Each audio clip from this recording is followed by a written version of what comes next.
बिस्मिल्लाहिर्रहमानिर्रहीम। अस्सलाम वालेकुम स्टूडेंट्स, आज हम 10th क्लास का साइंस ग्रुप का बैच स्टार्ट करने लगे हैं और उसका चैप्टर नंबर 1 है क्वाड्रेटिक इक्वेशन। तो सबसे पहले इसका कॉन्सेप्ट लेते हैं कि क्वाड्रेटिक इक्वेशंस होती क्या है।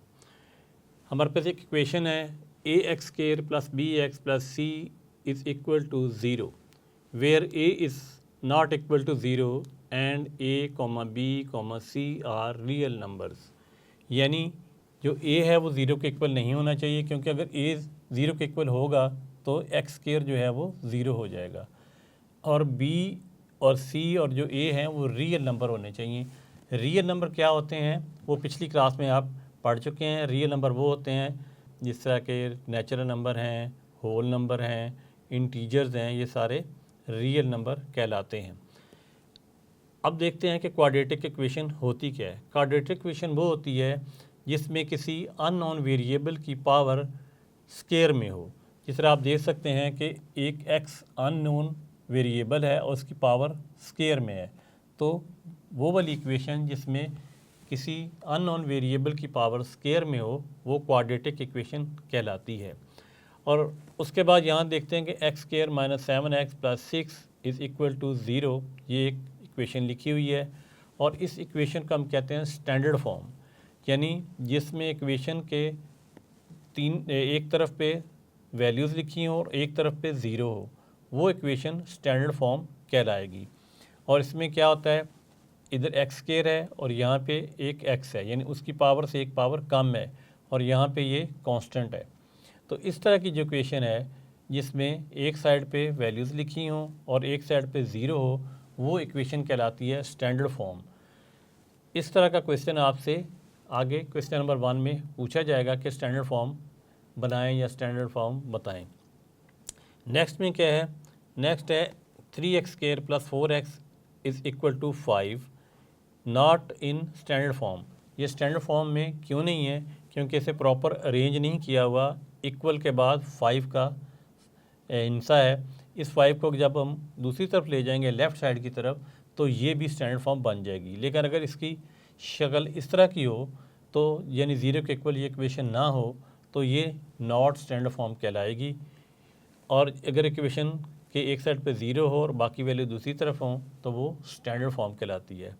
फिर एक और चीज़ होती है, वो है pure quadratic equation. Pure quadratic equation क्या होती है, जिसमें एक्स स्क्वायर हो और एक्स की वैल्यू ना हो। यानी यहाँ पे एक्स स्क्वायर है और यहाँ पे है constant -16, x square -16 is equal to zero. इस तरह की जो इक्वेशन होगी जिसमें एक्स नहीं होगा, और एक्स कब नहीं होगा, if b is equal to zero.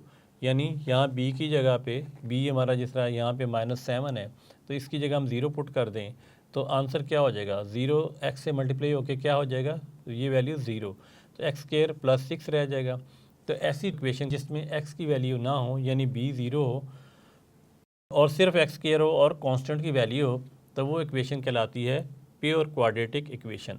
तो अभी हमने यहाँ पे ये सीखा कि एक स्टैंडर्ड फॉर्म होती है क्वाड्रेटिक इक्वेशन की, और क्वाड्रेटिक इक्वेशन क्या होती है, जिसमें अननोन वेरिएबल की पावर स्क्वायर में हो। दूसरा हमने देखा कि जो स्टैंडर्ड फॉर्म नहीं होती है उसमें इज़ इक्वल टू ज़ीरो नहीं लिखा होगा। तीसरा हमने यहाँ पे ये सीखा कि प्योर क्वाड्रेटिक इक्वेशन क्या होती है, जिसमें सिर्फ एक्स स्क्वायर हो या अननोन वेरिएबल की पावर स्क्वायर में हो और दूसरा अननोन वेरिएबल ना हो, वो प्योर क्वाड्रेटिक इक्वेशन कहलाती है। अब हम चलते हैं एक्सरसाइज की तरफ और देखते हैं कि एक्सरसाइज 1.1 में क्या है। क्वेश्चन नंबर 1 है, right the following quadratic equations in the standard form and point out pure quadratic equation. यानी इसमें कुछ हमें इक्वेशंस दी हुई हैं जिनको हमने स्टैंडर्ड फॉर्म में लिखना है, और जो प्योर क्वाड्रेटिक इक्वेशंस होंगी उनको हमने पॉइंट आउट करना है कि ये प्योर क्वाड्रेटिक इक्वेशन है। तो प्योर क्वाड्रेटिक इक्वेशन कौन सी होगी, जिसमें सिर्फ एक्स स्क्वायर होगा और कोई एक्स की वैल्यू नहीं होगी, कांस्टेंट होगा। और स्टैंडर्ड फॉर्म क्या होगी, यानी इस तरह इसको हमने लिखना है। तो इसके मैंने अभी 2 पार्ट्स लिखे हैं। अब हम ये देखते हैं कि ये दो वैल्यूज़ जो हैं ब्रैकेट्स के अंदर ये फैक्टर्स की शेप में लिखी हुई हैं। तो हमने क्या करना है, इनको आपस में मल्टीप्लाई करना है। तो मल्टीप्लाई करने का तरीका ये होता है कि इस पहली वैल्यू x को आपने इस पूरे फैक्टर के साथ मल्टीप्लाई करना है। उसके बाद आपने दूसरी वैल्यू जो +7 है इसको फिर इस फैक्टर के साथ मल्टीप्लाई करना है। तो इसका तरीका कुछ यूँ होगा, पहले आप ये लिखेंगे x, उसके बाद आप ये पूरा फैक्टर आगे लिख लें x माइनस 3, फिर आपने लिखना है यहाँ से +7, और किसी भी नंबर का जो साइन होता है याद रखें उसके लेफ़्ट साइड पे होता है। 7 का साइन क्या है? प्लस, और x का साइन क्या है? प्लस, और जो शुरू वाला नंबर होता है उसका जो साइन है वो शो नहीं किया जाता, वो अंडरस्टूड होता है कि वो प्लस ही है। तो अभी हमने x को मल्टीप्लाई किया इस पूरे फैक्टर के साथ, फिर हमने +7 लिखा। अब इस +7 को फिर इसी फैक्टर के साथ हमने मल्टीप्लाई करना है, तो लिखेंगे x माइनस 3, आगे इक्वल का साइन और -7 वैसे लिख देंगे। अब हमने x को इस पूरे फैक्टर के साथ मल्टीप्लाई करना है, तो x को x से मल्टीप्लाई करें तो आंसर आता है x²। अब ये x² कैसे आता है? इस तरह आता है कि जिस वेरिएबल का, अननोन वेरिएबल का पावर ना हो तो उसकी पावर 1 होती है, तो आप यहाँ लिख भी सकते हैं। अब जब दो अननोन वेरिएबल को मल्टीप्लाई किया जाए तो बेस तो एक ही आती है x, लेकिन पावर ऐड हो जाती है, तो 1 + 1 क्या हो जाता है? 2। नेक्स्ट हमने x को 3 के साथ मल्टीप्लाई करना है। पहले साइन देखेंगे, इसका साइन क्या है? प्लस, इसका क्या है? माइनस। तो प्लस माइनस को जब मल्टीप्लाई किया जाए तो आंसर माइनस आता है। अब ये बनता है x × 3, तो 3 हम जो कोफिशिएंट होता है उसे पहले लिख लेते हैं, तो हम लिखेंगे 3x, यहाँ 1 ऊपर लिखने की ज़रूरत नहीं, अंडरस्टूड है कि यहाँ पे 1 है। इसको हमने इससे मल्टीप्लाई किया तो x² आ गया, इस x को हमने -3 से मल्टीप्लाई किया तो आंसर आ गया -3x। अब +7 को x से मल्टीप्लाई करेंगे तो आएगा 7 और स्टूडेंट्स एक और चीज़ याद रखें, इस नंबर को जब इधर मल्टीप्लाई कर रहे हैं तो बेसिकली हम यहाँ पे इसका जो कोफिशिएंट है इससे मल्टीप्लाई कर रहे हैं। तो जिस नंबर का वेरिएबल का कोफिशिएंट ना हो उसका कोफिशिएंट भी 1 होता है, और जिसकी पावर ना हो उसकी पावर भी 1 होती है। ये आप लिख भी सकते हैं, ये अपने जहन में रखें। 7 × 1 = 7, x अननोन है तो वैसे आ जाएगा, पावर इसकी 1 ही है, लिखने की जरूरत नहीं। और अब प्लस और माइनस को मल्टीप्लाई करेंगे तो पहले भी मैंने बताया था जब मल्टीप्लिकेशन की जाती है प्लस माइनस की तो माइनस आंसर आता है, तो यहाँ आ जाएगा -7 × 3 = 21। ये भी सॉल्व हो गया, आगे लिखिएगा -7। अब हमने क्या करना है, x² को वैसे नीचे लिख लेना है, और जो x की वैल्यू है जिस तरह ये है और ये है, इनको अपने ऐड करना है या माइनस करना है, जिस तरह की सिचुएशन है। +7 में से -3 को हमने माइनस करना है, तो साइन हमेशा बड़ी वैल्यू को आएगा। बड़ी वैल्यू क्या है? 7 +4x, इसका आंसर आ जाएगा -21 आ जाएगा ये। और अब इस -7 को हमने इस तरफ लेके आना है, क्योंकि हमने इसकी क्वाड्रेटिक इक्वेशन को स्टैंडर्ड फॉर्म में बनाना है, यानी इस तरह की स्टैंडर्ड फॉर्म बनानी है, इसलिए -7 को इस तरफ लेके आएंगे। तो इक्वल के साइन के अगर हम दूसरी तरफ लेके जाएं या इस तरफ लेके आएँ, जब भी किसी वैल्यू को, तो उसका साइन चेंज हो जाता है। यहाँ माइनस है, इधर आके ये हो जाएगा +7। नेक्स्ट स्टेप में इसी तरह लिखेंगे x² + 4x, -27 में से +7 को हम माइनस करेंगे, और साइन क्या आएगा? बड़ी वैल्यू का, गो के -21 +7 से छोटा है, लेकिन नंबर के लिहाज से 21 बड़ा है, तो आपने ज़हन में रखना है कि बड़ी वैल्यू का साइन आएगा। तो यहाँ पे 21 में से 7 को जब माइनस करते हैं तो आंसर आएगा 14, -14 = 0। ये हमारी इक्वेशन आ गई स्टैंडर्ड फॉर्म में। देखें ये स्टैंडर्ड फॉर्म में लिखी हुई है = 0, और ये भी स्टैंडर्ड फॉर्म में, उसने हमें कहा था कि स्टैंडर्ड फॉर्म में इक्वेशन को लिखना है। नेक्स्ट हम देखते हैं कि इसका क्या करना है। अब ये क्योंकि फ्रैक्शन में है, जो भी वैल्यू फ्रैक्शन में हो तो सबसे पहले उसका एलसीएम लिया जाता है। तो 3 और 7 का एलसीएम कैसे लेंगे, उसका तरीका ये होता है। अब 3 लिखें, 7 लिखें, और इसे लॉन्ग डिवीजन मेथड के ज़रिए सॉल्व कर लें। 3 का टेबल पढ़ें, 3 × 1 = 3, और अगर 7 को डिवाइड नहीं कर रहा तो इसको नीचे उतार लेना है वैसे ही।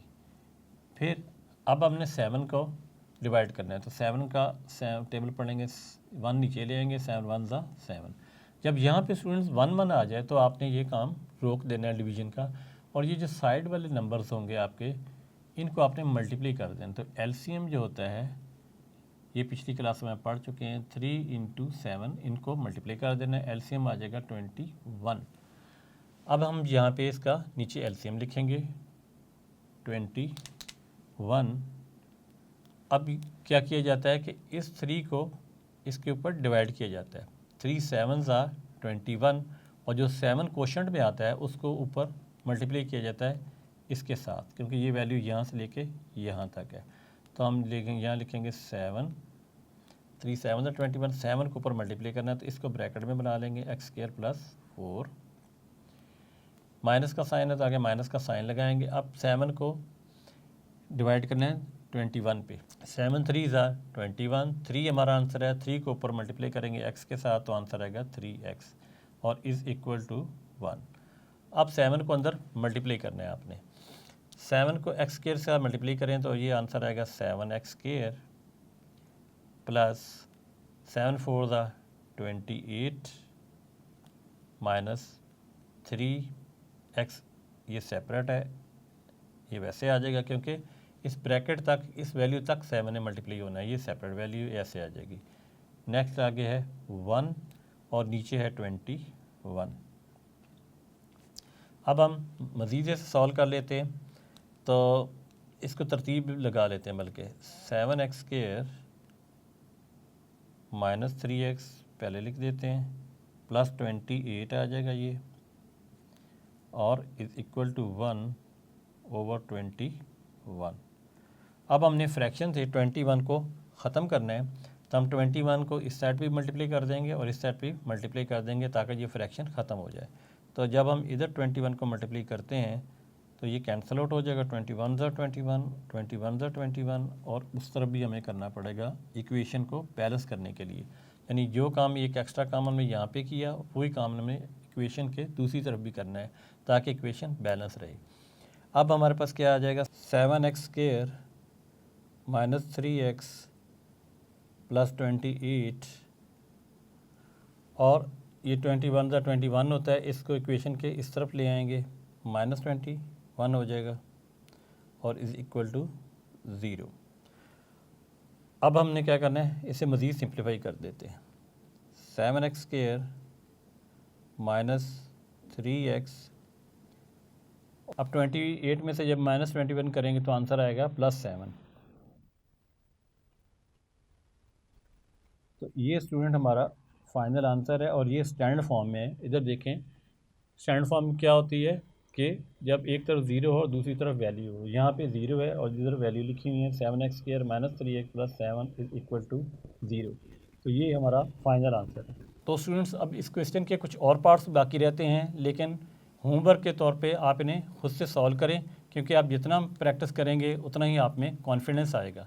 हम मिलेंगे नए लेसन में, तब तक के लिए अल्लाह हाफ़िज़।